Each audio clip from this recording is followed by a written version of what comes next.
Folks, welcome back. My name is Rudy. You're watching Alpha Investments. Today we're going to have we got a little collection buy. It's been a while since I've probably filmed and probably published, and by the time you watch this, probably going to be maybe August when you watch this, maybe July, August.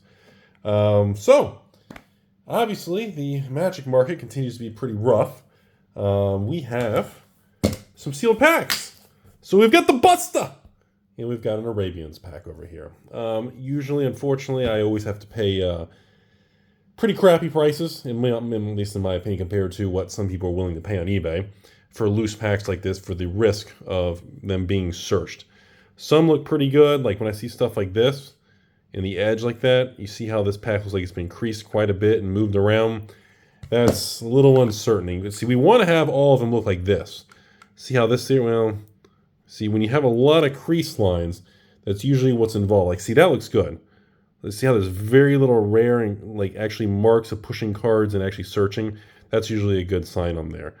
This one's pretty nice looking on the back. You got a little bit of a crease mark, but again, when I buy loose packs, which is very, very rare, I'm always very skeptical of it. Now, we've got an Italian second edition over here with our nice Busta. I always like these little plastic cases. These are pretty nice, man.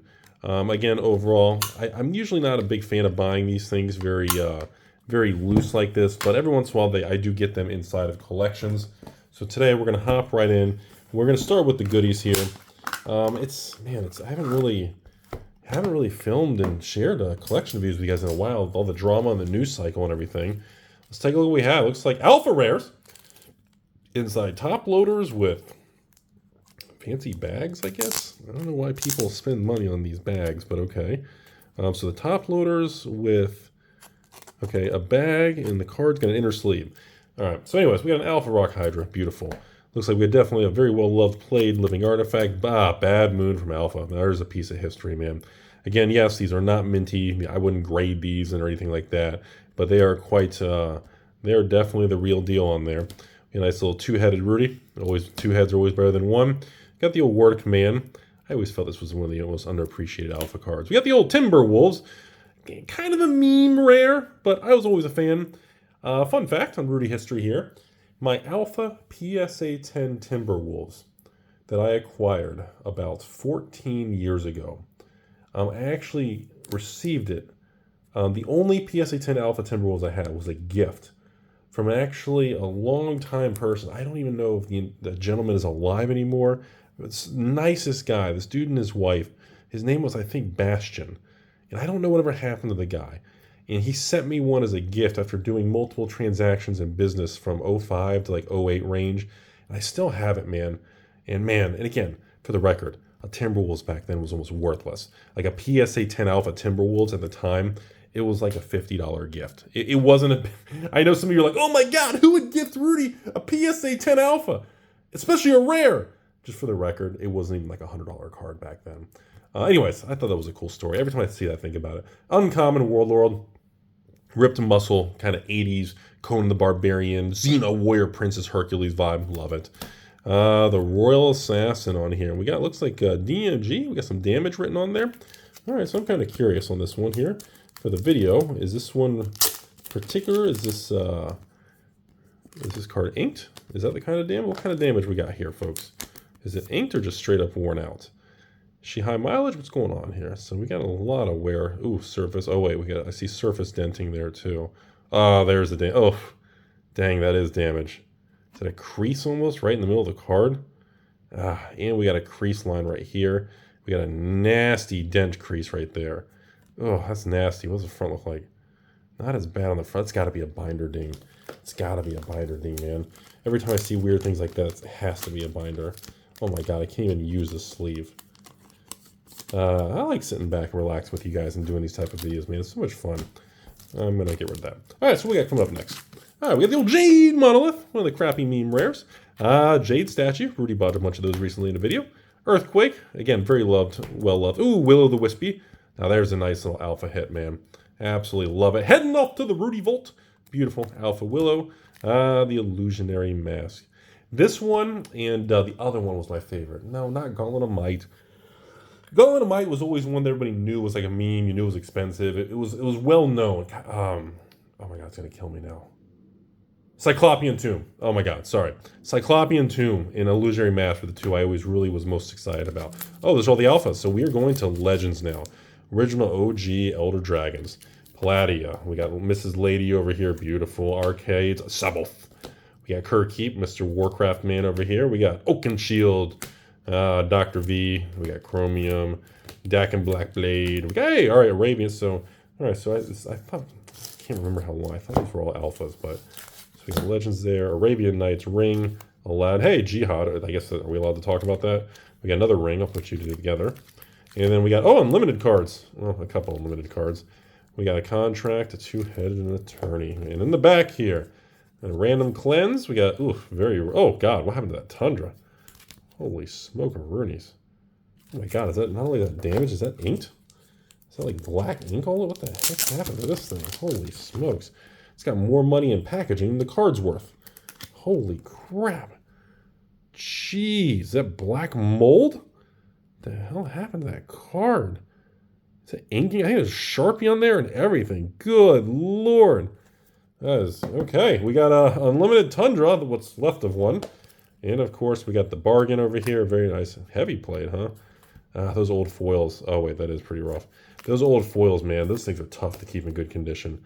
And a Badlands and a Cleanse there. So this is an interesting little, well, this almost feels like one of those, I get this sometimes, probably about once a month. We get collections that almost feel like remnants. Like they started to sell them or they sold them to a store or a vendor that maybe had some premiums on some of the cards. And as time went on, they didn't actually sell them all, or maybe they were left with some where it's like partial leftover collection. It's kind of what it feels like. Now these are cool. So I get these come in collections quite a bit. I see these type of bizarre, many people won't understand what they're looking at. What are these, Rob Alexanders? I can't even read it. Okay, these are Rob Alexanders.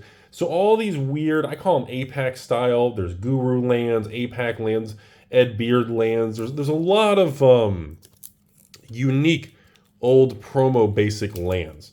So I'll take a moment here, and I'm not going to be opening these. I want to take a moment to you all and understand that, again, a long time ago, specialty basic land meant something. When original Zendikar 0809 with Priceless Treasures came out, and the unsets, unglued, unhinged, unstable later, the original unsets, again, most of the value and selling point of unsets was specialty lands. Now, recently, because Wizards has turned everything to game pieces, everything moving forward, if you've noticed, the most recent Infinity unset, that instead of having flashy lands, they had to actually insert shock lands. Well, actually, gorgeous space shock lands. So essentially, they understand what we understand, but we all can't talk about it. Woo, we all look the other way. That they have eroded and destroyed the value and uniqueness of variant basic lands. Now, a long time ago, Apex and, the world famous Guru lands from the book promo stuff and, Edward Beard lands, and these are like Rob lands. All these little land packs that they used to sell, well, not really sell, I guess, redeem book promos, tournaments, different promotions around the world, Asia Pacific, blah, blah, blah. These were really cool, sought-after things. Fans love them. They were a fan favorite. But it's 2023. There are so many variations to so many cards, nobody can keep track anymore. It's a fucking clusterfuck. And that's just how it is, okay? And because of that, items like this, the originals are unique. But the fact that Wizards has made it clear they will go all the way back to original Shocklands and reprint original art, original cards, original old framework, they don't give two flying Fs about, they want every game piece to be worthless almost. Because that is what the loud, screechy, small portion of the internet thinks that they want, okay? Anyways, I'm done with ranting. Sorry about the soapbox rant, but again, it just sucks when so many regular stores and LGSs and people have been clobbered on inventory. And then people, oh God, my LGS isn't in business anymore. I wonder what's going on. Yeah, my LGS is struggling, but I always support my LGS. I buy 2 bags of Cheetos every Wednesday. It's just like, And these stores who do mass box, or used to do mass box openings, sell singles, sell online, participate in the economy of the trading card world. But when you have a company that just wants game pieces to be annihilated, we start to see side effects, the long-term implications, and the dangers of not being able to stand the test of time on newer singles and variants and flashiness, the baseball card era, the flashy card era, the print to oblivion era, all these little memes you want to talk about. So when I see, back to the video, when I see things like this, it's almost nostalgia, because this was an era where these got to be late 90s, 98, 99. What does that say? What does that say? Oh, 97. I was close. That was when, again, if you had specialty lands, looking at you gurus and Apex, when you had those cards back in the day, if somebody played with them, you'd be like, whoa, I've never seen that before. Look at that artwork, or look at that style, because they truly were, they meant something. And now none of it matters.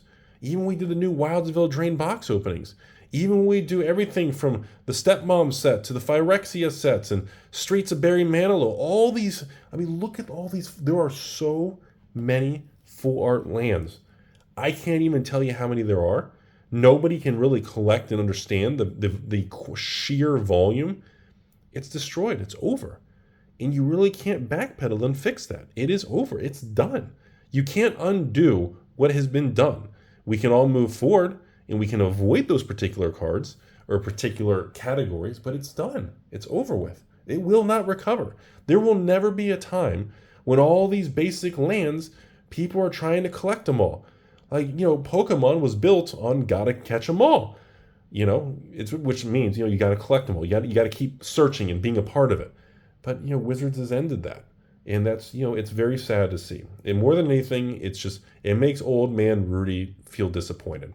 I look up, I look to the left, I look at the clouds, I yell at the cars when they go under the speed limit, and it's a very sad state of 2023. So let's finish off the video, everybody. We got some single cards here. Oh, we're back to the betas. We got the regrowths. Oh, wait, no, we're not single. These are random. Okay, here's a great story here. The actual 1999 Masticore Urza's Destiny foil rare. Now, again, a foil rare from a card like this is I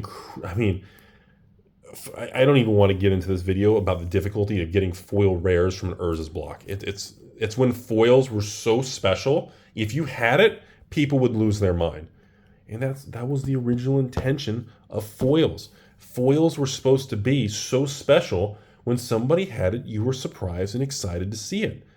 And again, that's over with too. Okay, Solkanar, Master. All right, we got Serendib. This is a non-English Serendib. Tetravis, very nice little Tetris action. We got that. North Star. What was that? Ashnod's Altar. Amulets. Carpet. Avenger. Oh, Power Leech. And then looks like just some basic land. Another foreign Serendib. Okay, here you go. Ed Beard Jr. That's what I was just talking about with you guys. These specialty old lands, man. Is this 99, 97? 97. I mean, these things are gorgeous, and they're symbolic. It's not just how they look.